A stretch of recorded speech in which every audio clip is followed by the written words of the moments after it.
Bonjour à tous, aujourd'hui je vous propose le problème de l'épreuve Sciences Po, d'admission à Sciences Po de 2018, c'est le sujet de mathématiques. On va faire aujourd'hui la partie A. Alors je vais vous montrer quand même tout le sujet et on fera les parties les unes après les autres. Donc voici la partie A, ensuite les parties B et C, plus courtes, et ensuite partie D et E. Le sujet se compose d'une deuxième partie d'exercices qui sont des vrais ou faux. Il y en a 10, 10 vrais ou faux. Et on fera évidemment tout en expliquant chaque notion. Attaquons donc tout de suite la partie A. Alors la partie A, on va étudier une fonction à l'intérieur duquel vous avez deux inconnus, ici les nombres A et B. Donc on a ax carré plus b sur x carré moins la fonction donc ln de x au carré. Voilà. Et cette fonction, à cause du logarithme de x, ici, elle est définie donc sur 0 plus infini. Donc le domaine de définition sera 0 plus infini. Voilà. Première chose, on va vous demander de montrer que la dérivée a une certaine expression. Expression qui est ici, donc on va dériver cette fonction. Je vais vous rappeler les formules parce que c'est pas si simple que ça à dériver. Donc de quelle formule a-t-on besoin pour dériver cette fonction? F est une somme. Donc on va dériver, et ça sera la somme des dérivées. On doit d'abord dériver à x2. Donc ça, vous savez que x2, quand on dérive, ça donnera 2x. Donc si vous multipliez x2 par un nombre a constant, réel, la dérivée de ax2, ça fera donc a fois la dérivée, donc a fois 2x, qui donne 2ax. Ça, je crois que ça ne pose pas de problème. Ensuite, on a b sur x2. La dérivée donc de 1 sur x2, qu'est-ce que c'est? Alors, il faut connaître la formule générale, la dérivée de 1 sur x puissance n. Quand n appartenant à n étoile, la dérivée c'est moins n sur xn plus 1. Ce qui veut dire qu'ici, eh bien, si vous appliquez ça pour n égale 2, vous aurez moins 2 sur x3. Donc, ici vous avez b sur x2.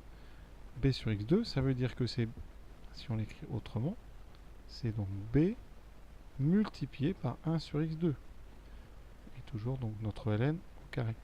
Et bien quand on dérive b fois 1 sur x2, ça sera b fois la dérivée de 1 sur x2. C'est-à-dire qu'ici on multiplie par b.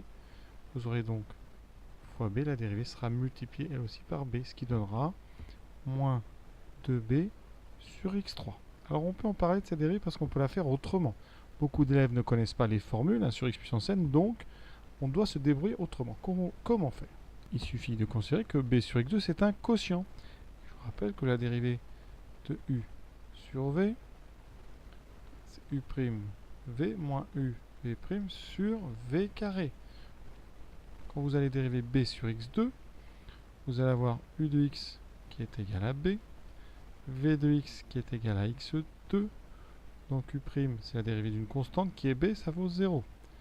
v', ça fait 2x. Donc quand on va dériver, et la dérivée de b sur x2, ça donnera donc u'v, 0 fois x2, moins u fois v' divisé par v carré, donc divisé par x2 à la puissance 2.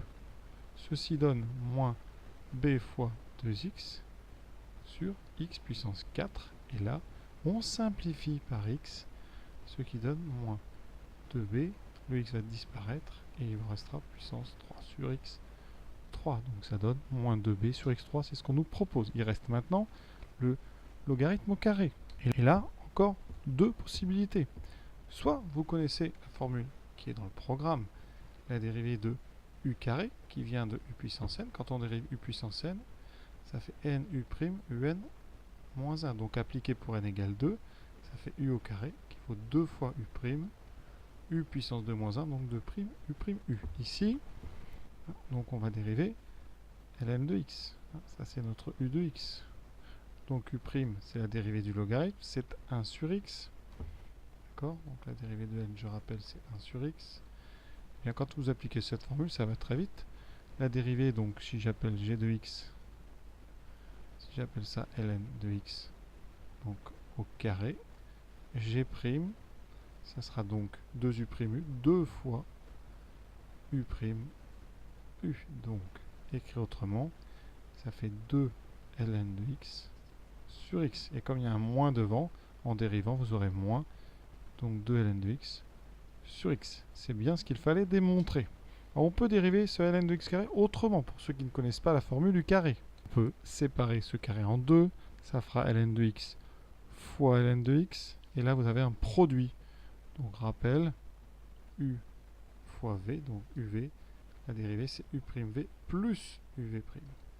Donc ici, mon u, ça va être ln de x, u' c'est encore 1 sur x, et v c'est la même ligne. Donc quand on applique la formule, la dérivée de ln de x au carré, ça fera donc u' u plus v', enfin plus u, donc c'est encore une fois ln fois v' qui est u'. Donc vous voyez, on a deux fois le même produit, on aura donc deux fois 1 sur x ln de x. Donc on retrouve bien évidemment la même formule. Voilà comment vous pouvez trouver cette dérivée. Elle n'était pas si simple que ça. On passe à la suite. Alors on vous donne la courbe de cette fonction f. Voilà. Donc ici une zone très très plate. Bon, il n'y a pas de plat, mais c'est un semi-plat, on va dire. Et on vous dit bien que cette courbe passe par le point A, qui est ici, de coordonnées 1, 0,5. Donc ça c'est clair sur le dessin, pas de souci. Vous voyez, on a bien une abscisse qui vaut 1 et une ordonnée qui vaut 0,5. Donc ce point il est exactement ici.